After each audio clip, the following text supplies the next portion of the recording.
அவர் பெற்ற தாயை விட மேலானவராக இருக்க வேண்டும். அப்படிப்பட்ட சூழ்நிலையிலே நம்முடைய பிரதமர் நரேந்திர மோடி அவர்கள் பப்புவா கினியா என்ற வெளிநாட்டிற்கு சொன்ன பொழுது ஒரு நாட்டினுடைய அதிபர் நம்முடைய பிரதமருடைய காலிலே விழுகிறார் என்று சொன்னால் அவர் எவ்வளவு பெருமை படைத்தவர் என்பதை தெரிந்து கொள்ள வேண்டும். அப்படிப்பட்ட நம்முடைய பிரதமர் திரு நரேந்திர மோடி அவர்கள் உலக தலைவர் அவர்கள் தற்பொழுது உங்கள் முன்பாக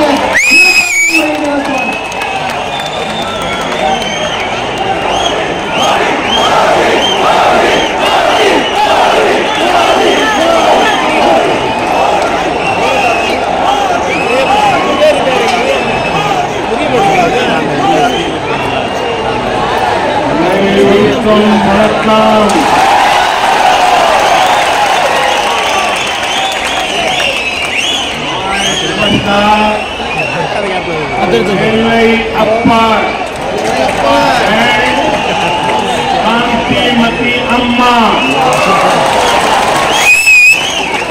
I request their blessing to help us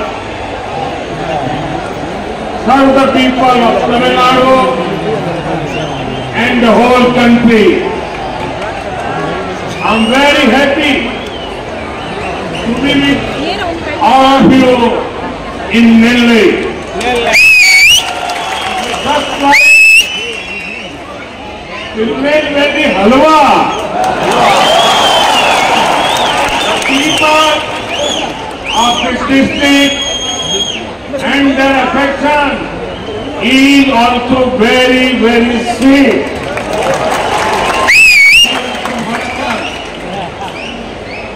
நெல்லை மண்ணில அருளாசி கொடுத்துட்டு நெல்லை அப்பருக்கும் காந்திமதி அம்மைக்கும் என்னுடைய பணிவான வணக்கத்தை தெரிவித்து இந்த நாட்டுக்காக உழைக்கும் நல்லாசிகளை எனக்கு தர வேண்டும் என்று வேண்டுகிறேன். நெல்லையில் உங்களை எல்லாரும் பார்த்தது எனக்கு ரொம்ப சந்தோஷம். ஏன்னா நெல்லை மக்கள் நீங்க எல்லாம் திருநெல்வேலி அல்வா மாதிரி ரொம்ப இனிமையாகவும் ரொம்ப இலக்கிய மனதோடையும் இருக்கிறவர்கள். உங்களை சந்தித்ததில் எனக்கு மிக்க மகிழ்ச்சி. कल मैं तिरुपुर और मदुरई में था और आज मुझे तिरुनेलवेली आने का सौभाग्य मिला। इन सभी स्थानों पर मुझे एक बात कॉमन दिखी। बच्चे, बूढ़े, नौजवान, महिलाएं, मिडिल क्लास, तमिलनाडु का हर वर्ग, हर समाज आज पूरे विश्वास के साथ बीजेपी के साथ डट करके खड़ा हुआ नजर आता है। तमिलनाडु के लोग बीजेपी को बड़ी आशाओं से देख रहे हैं। लोग देख रहे हैं कि कैसे बीजेपी ने देश में संवेदनशीलता और सामाजिक न्याय की सकारात्मक राजनीति को आगे बढ़ाया है। तमिलनाडु का ये असीम प्रेम, ये विश्वास हमारे लिए एक बहुत बड़ी जिम्मेदारी है और बीजेपी इस जिम्मेदारी को पूरा करने में आपके विश्वास पर खरा उतरने कोई भी कमी नहीं छोड़ेगी। ये भरोसा मैं आपको देने के लिए आज आपकी धरती पर आया हूं। ये मोदी की गारंटी है।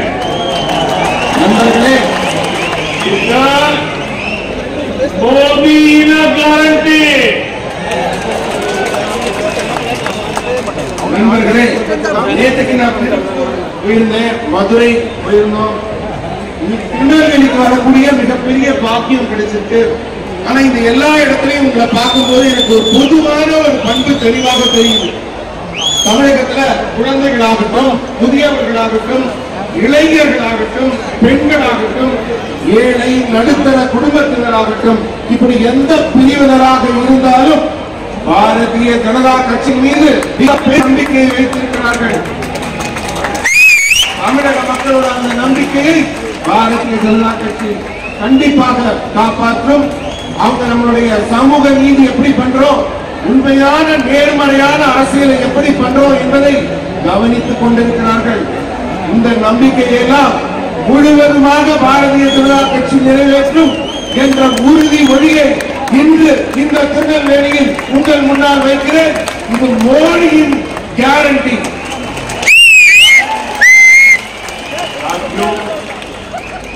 तमिलनाडु के लोग भविष्य से कदम मिलाकर चलने वाले लोग। तमिलनाडु की पहचान टेक्नोलॉजी से होती है, नई सोच से यही बात तमिलनाडु को बीजेपी के और करीब लाती है। हमारी साझी सोच और बीजेपी सरकार का ट्रैक रिकॉर्ड ये विश्वास दिलाता है कि बीजेपी भी है जो तमिलनाडु को सही भविष्य की ओर लेकर जा सकता है। ऐसे कई उदाहरण आज आप देख सकते हैं, जैसे कि आज भारत विश्व की सबसे तेजी से बढ़ती अर्थव्यवस्था है और साथ ही उन चुनिंदा देशों में से एक है जो रिन्यूएबल एनर्जी के प्रति पूरी प्रतिबद्धता से काम कर रहे हैं। जब रिन्यूएबल एनर्जी की बात होती है तो तमिलनाडु इसकी संभावनाओं से भरा हुआ है। देश इस नई सोच के साथ काम कर रहा है और इसका बड़ा लाभ तमिलनाडु को मिल रहा है। நண்பர்களே, தமிழ்நாட்டு மக்கள் எல்லாம் எப்போதும் வருங்காலத்தை பற்றிய, எதிர்காலத்தை பற்றிய ஒரு மிகப்பெரிய தெளிவுடன் இருப்பார்கள். அதுக்கு முக்கிய காரணம் அவர்களுடைய தொழில்நுட்ப அறிவில் அவங்க மிகச் சிறந்தவர்களாக இருக்கிறார்கள். இதுதான் தமிழகத்தை பாரதிய ஜனதா கட்சியோட இப்பெல்லாம் நெருக்கமாக்குது. ஏன்னா பாரதிய ஜனதா கட்சியுடைய அணுகுமுறையும் சித்தாந்தமும் தமிழக மக்களின் எண்ணத்தோடு மிகவும் ஒத்து போகிறது, ஒன்றுபடுகிறது. எதிர்காலத்தை நோக்கிய பாரதிய ஜனதா கட்சியின் சிந்தனையும் மக்களின் சிந்தனையும் ஒன்றுபடுவதால் தமிழக மக்களுக்கு பாரதிய ஜனதா கட்சியின் மேல் புது நம்பிக்கையை ஏற்படுத்தி இருக்கிறது. இந்த மாதிரி நிறைய உதாரணம் நான் சொல்லலாம். இது போல இன்னைக்கு இந்தியா வேகமாக வளர்ந்த பொருளாதாரத்தை கொண்டிருக்கிறது. மேலும் இந்த எரிசக்தியில புதுப்பிக்கத்தக்க எரிசக்தின்னு சொல்றாங்க இல்லையா, அந்த எரிசக்தி துறையில வெளிநாடுகளோட இந்தியாவும் போட்டி போட்டு முன்னேறுது. இந்த புதுப்பிக்கத்தக்க எரிசக்தியை பொறுத்த வரைக்கும் தமிழ்நாடு மிகப்பெரிய வளர்ச்சியை நோக்கி சென்று கொண்டிருக்கிறது. அந்த வளங்கள் எல்லாம் தமிழகத்தில் இருக்கிறது. இந்த நாடு புதிய சிந்தனையோடு செயல்படுகிறது. தமிழ்நாடும் இந்த புதிய சிந்தனையின் வளர்ச்சியில் மிகப்பெரிய பங்கு வகிக்கப் போகிறது. साथियों, एक और बदलाव है जिसे आज तमिलनाडु के भाई बहन देश के बाहर भी महसूस। ये बदलाव है दुनिया में भारत का बढ़ता कर्ज, भारत का बढ़ता सम्मान पूरे विश्व में फैले।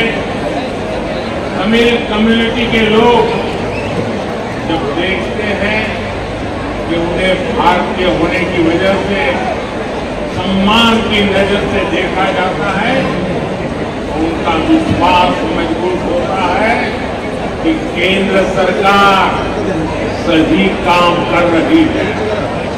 ये बदलाव देश की विकासशील और मजबूत बीजेपी की सरकार से ही आया है। इसलिए तो आज तमिलनाडु बीजेपी से इतनी तेजी से जुड़ रहा है। நண்பர்களே, உங்களுக்கெல்லாம் ஒரு உதாரணம் சொல்றேன். நீங்கெல்லாம் வெளிநாடுகளுக்கு தமிழ்நாட்டு சகோதர சகோதரிகள் எல்லாம் போறீங்க இல்லையா? அப்ப போகும்போது வெளிநாட்டுல உங்களை எல்லாம் என்ன மரியாதையோட பாக்குறாங்கிற பார்வையில ஒரு மாற்றம் வந்திருக்கிறாரு.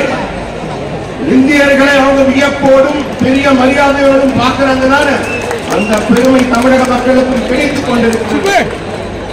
உலகில் உள்ள சமுதாய மக்கள் எல்லாம் இந்தியர்களை இவ்வளவு பெருமையாக பார்க்கிறார்கள் என்பது மத்திய அரசு சிறப்பாக செயல்பட்டுக் கொண்டிருக்கிறது என்பதற்கு சாட்சி. இந்த மாற்றம் நிலையான உறுதியான வளர்ச்சியை நோக்கிய மாற்றம் என்பதை உணர்ந்து கொண்ட தமிழக மக்கள் இப்ப பாரதிய ஜனதா கட்சியை தேர்ந்தெடுத்து அதன் பின்னே வர தொடங்கி இருக்கிறார்கள். भाजपा सरकार में पहली बार दिल्ली से तमिलनाडु की दूरी इतनी कम हुई है। आज गरीब, किसान, महिला और युवा उनसे जुड़ी हर योजना का लाभ भारत के दक्षिणी कोने तक पहुंच रहा है। बीजेपी सरकार कैसे काम करती है, आज तमिलनाडु खुद इसका गवाह है। 5 साल पहले तमिलनाडु के सिर्फ 21 लाख ग्रामीण घरों में नल से जल आता था। 20 लाख। आज जल जीवन मिशन के कारण 1 करोड़ से ज्यादा ग्रामीण घरों में नल से जल पहुंचता है। सब जानते हैं कि कैसे हर तक पानी न आने से सबसे ज्यादा तकलीफ घर की महिलाओं को उठानी पड़ती है, लेकिन हर घर नल पहुंचने से उसने जीवन को आसान कर दिया है। आज तमिलनाडु की 40 लाख से ज्यादा महिलाओं के घर तक, उनके किचन तक उज्ज्वला योजना का सिलेंडर पहुंच रहा है। इससे उन्हें धुएं से मुक्ति मिल गई है। आप सोचिए, हमारी माताओं बहनों की ईज ऑफ लिविंग कितनी बड़ी है। और इसीलिए तो आज तमिलनाडु में जहां जाता हूं, माताएं बहनें बहुत बड़ी संख्या में आकर के मुझे आशीर्वाद देती है।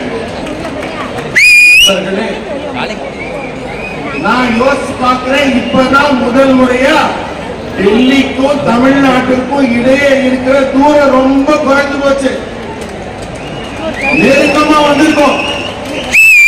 இன்னைக்கு ஏழைங்க, விவசாயிங்க, பெண்கள், இளைஞர்கள், இப்படி ஒவ்வொருத்தருக்கான திட்டத்தின் பலன்களும் தமிழ்நாட்டின் மூலை முடுக்கெல்லாம் தென் தமிழக மக்களுக்கெல்லாம் சென்று கிடைத்திருக்கிறது. இதுதான் பாரதிய ஜனதா அரசு எப்படி செயல்படுகிறதுக்கான ஒரு நல்ல சாட்சியா, நல்ல சான்றா இருக்கு. 5 ஆண்டுக்கு முன்னாடி தமிழ்நாட்டில் கிராமப்புற வீடுகளில் இருந்த குடிநீர் திட்டம் குழாய் எவ்வளவுன்னா வெறும் 21 லட்சம். ஆனா இப்ப நம்ம அரசு 1 கோடி வீடுகளுக்கும் மேல கிராமப்புற வீடுகளுக்கு குடிநீர் குழாய் அமைத்து கொடுத்திருக்கோம். வீட்டுல தண்ணி இல்லாததுனால நம்ம வீட்டு பெண்கள்லாம் எவ்வளவு கஷ்டப்பட்டாங்க, எவ்வளவு துன்பப்பட்டாங்கிறதெல்லாம் நமக்கு எல்லாம் தெரியும். ஒரே ஒரு குடிநீர் குழாய் இல்லாம இந்த ஏழை பெண்கள்லாம் பட்ட அவஸ்தையில சொல்ல முடியாது. ஆனா இந்த குழாய் நாம் கொடுத்த உடனே அவங்க வாழ்க்கையை சுலபமாக்கி இருக்கு. இதே மாதிரி உஜ்வாலா திட்டத்தின் மூலம் இலவசமா சிலிண்டர் கொடுக்கப்பட்டிருக்கு. 40 லட்சத்துக்கும் மேற்பட்ட பெண்களின் வீடுகளுக்கு சிலிண்டர் போயிருக்கு. இதன் மூலம் புகையிலிருந்தும் அந்த சமைக்கும் துன்பத்திலிருந்தும் பெண்களுக்கு விடுதலை கிடைச்சிருக்கு. நம்ம தாய்மார்கள், நம்ம சகோதரிகள், இவர்களுக்கெல்லாம் வாழ்க்கையில எவ்வளவு பெரிய நன்மை கிடைச்சிருக்கு, எவ்வளவு பெரிய நன்மை கிடைச்சிருக்குன்னு சொல்லவே முடியாது. அதனாலதான் நான் போற பக்கம் எல்லாம் இத்தனை தாய்மார்கள், இத்தனை பெண்கள் திரளாக வந்து எனக்கு ஆசி கொடுக்கிறார்கள், வாழ்த்து சொல்கிறார்கள். தாய்களுக்கும் பெண்களுக்கும் மிக்க நன்றி. आज अगर देश 100 कदम आगे बढ़ता है तो तमिलनाडु भी उतनी ही तेजी से आगे बढ़े, ये मोदी का संकल्प है। इसलिए बीते 10 वर्षों में अगर हमने देश में अनेक नए एम्स खोले तो मदुरई में भी एम्स खोलने जा रहे हैं। आज अगर देश में हर गरीब को 5 लाख रुपए तक के मुफ्त इलाज की गारंटी मिल रही है तो उसमें 50 लाख से ज्यादा लाभार्थी हमारे तमिलनाडु के भाई बहन हैं। और ये सेवा हम तब कर रहे हैं जब राज्य में ऐसी सरकार है जो हमें तमिलनाडु के हित के लिए भी सहयोग करने के लिए तैयार नहीं है। इसलिए तमिलनाडु के विकास की विरोधी राज्य सरकार से ऐसे विकास विरोधी राजनीतिक दल से आप सबको सतर्क रहने की जरूरत है। अब उनसे हिसाब मांगने की जरूरत है। इन लोगों ने तमिलनाडु के विकास के नाम पर आपको खूब लूटा है। इतना ही नहीं, आपके बच्चों के भविष्य को उन्होंने गहरे गड्ढे में डाल दिया है। और मैं आपको गारंटी देता हूं, मैं आपके बच्चों के भविष्य को बर्बाद नहीं होने दूंगा। मोदी ऐसा नहीं होने देगा। ये भी मोदी की गारंटी है, ये मोदी का गारंटी है। तमिलनाडु की इस धरती का भगवान श्री राम के साथ संबंध है, दुनिया जानती है। 22 जनवरी को अयोध्या में होने वाले आयोजन से पहले मैं जो अनुष्ठान कर रहा था उसके तहत विभिन्न मंदिरों में गया था, धनुषकोडी भी गया था। सदियों के इंतजार के बाद अयोध्या में प्रभु राम का राम मंदिर के निर्माण से पूरा देश खुश है। इसी विषय पर संसद में एक प्रस्ताव आया था। अभी कुछ ही दिन पहले पार्लियामेंट में एक रिजोल्यूशन आया था, लेकिन इस दौरान डीएमके के सदस्य सारे एमपी सदन छोड़ करके भाग गए। डीएमके इस व्यवहार ने फिर साबित किया है कि उन्हें आपकी आस्था से कितनी नफरत है। साथियों, डीएमके और कांग्रेस फिर लोगों में समाज में बंटवारा करती है, जबकि हम देश के हर कोने हर परिवार को अपना परिवार समझते हैं। मैं इसका एक उदाहरण आपको देता हूँ। तमिलनाडु और तमिल लोगों से मेरा इतना लगाव है कि हमने तमिलनाडु की संतान एक दलित बेटे को मंत्री बनाया है। वो तमिलनाडु से जीत करके नहीं आया था, तो हमने हार्टलैंड हिंदी भाषी मध्य प्रदेश से दोबारा उनको राज्यसभा से भेजा,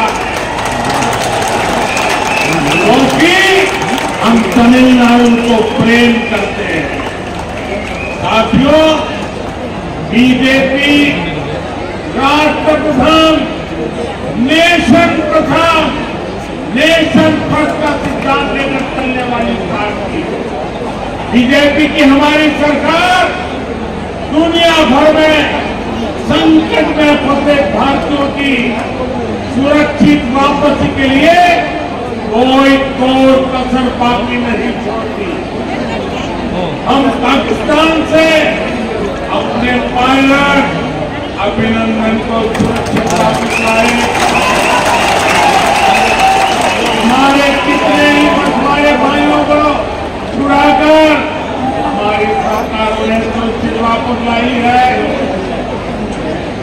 श्रीलंका में हमारे 5 मछुआरों को फांसी हुई थी।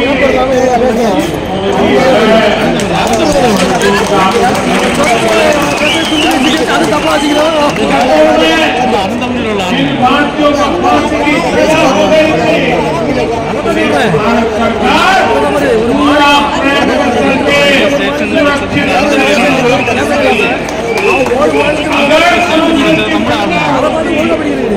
अगर इनकी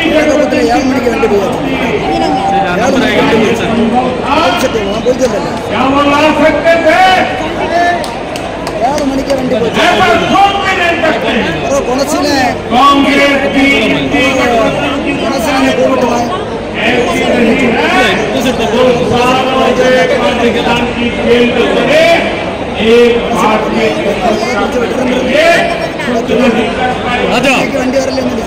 साथियों, डीएमके एक ऐसी पार्टी है काम तो करती नहीं, लेकिन झूठा क्रेडिट लेने के लिए आगे ये कौन नहीं जानता। ये लोग हमारी स्कीम पर अपने स्कीम पर चर्चा देते हैं।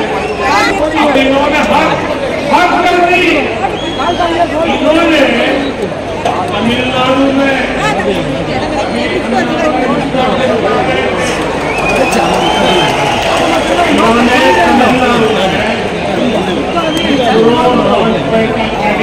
के लिए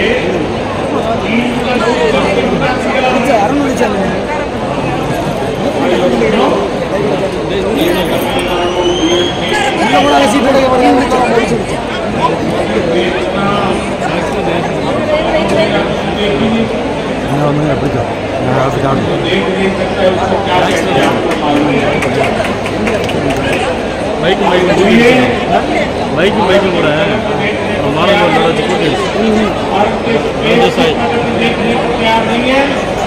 और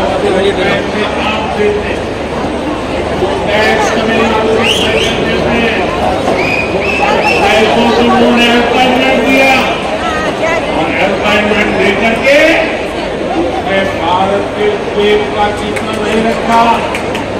भारत के स्टेट की सफलता को वो दुनिया के सामने, तमिलनाडु के सामने रखना नहीं चाहते थे।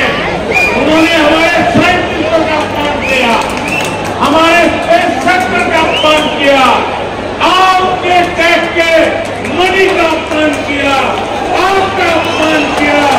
ऐसा आंखें बंद देख पाने वाले ये डीएमके को अब सजा करने का मौका आ गया है।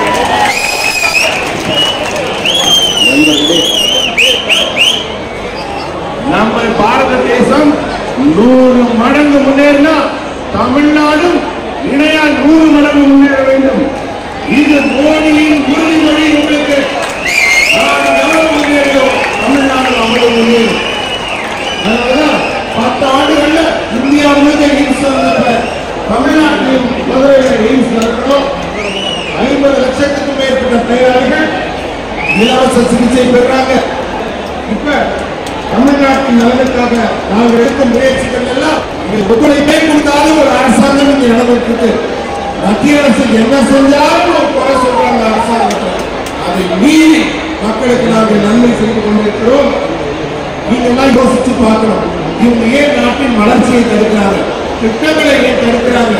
மக்களுக்கு கொடுக்கக்கூடிய மக்கள் நலத்தை எல்லாம் தடுக்க வேண்டும், அதை கெடுக்க வேண்டும் என்ற எண்ணம் ஏன் இந்த மாநில அரசுக்கு இருக்கிறது? நீங்க எல்லாம் யோசிச்சு பார்க்கணும். நீங்க எல்லாம் ரொம்ப எச்சரிக்கையாகவும் இருக்கணும். ஏன்னா அவங்க வளர்ச்சியை தடுக்கிறது எதுக்குன்னா நாட்டை கொள்ளையடிக்கிறதுக்காகத்தான். ஆனால் மோடி அதை நடக்க விட மாட்டார். அதை தடுத்து நிறுத்துவார்.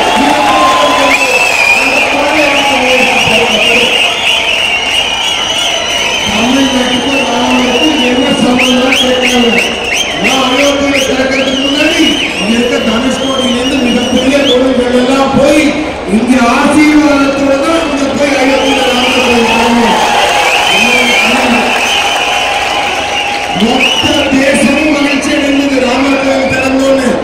ஆனா பாராளுமன்றத்துல ஒரு ரெசல்யூஷன் கொண்டு வரப்ப உங்க திமுக எம்எல்ஏக்கள், தமிழகத்தின் திமுக எம்எல்ஏக்கள் வெளிநடப்பு செஞ்சுட்டு வராங்க. அதை அவங்களால ஏற்க முடியல.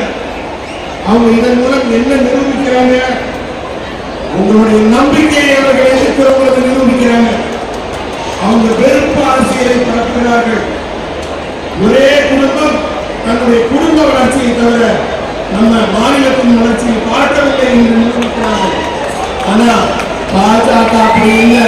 உங்களை நேசிக்கிறவங்களுக்காகத்தான் உங்க குடும்பத்திலிருந்து ஒரு தலித் குடிமகனை உங்க பிள்ளையை மத்திய அரசு அமைச்சராக இருக்கிறோம். அவருக்கு அதிகம் இல்லாம இந்திய தமிழ் பேசுறாங்க.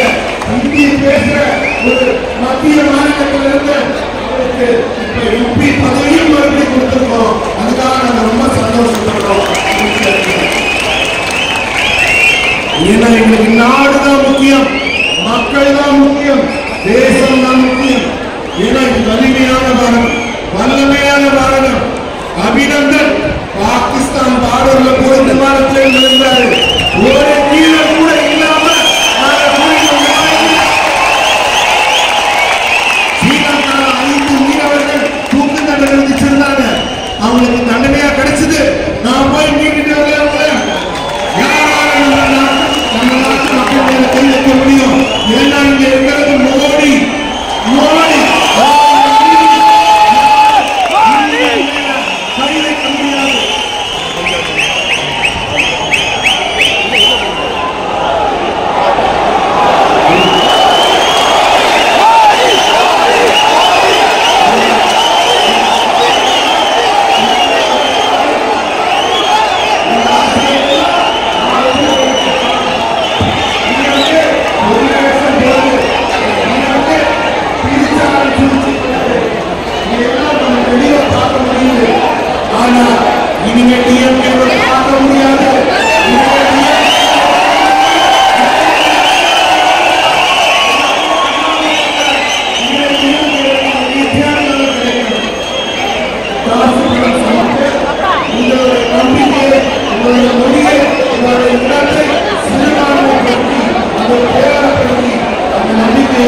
அவர்களின் விளைவு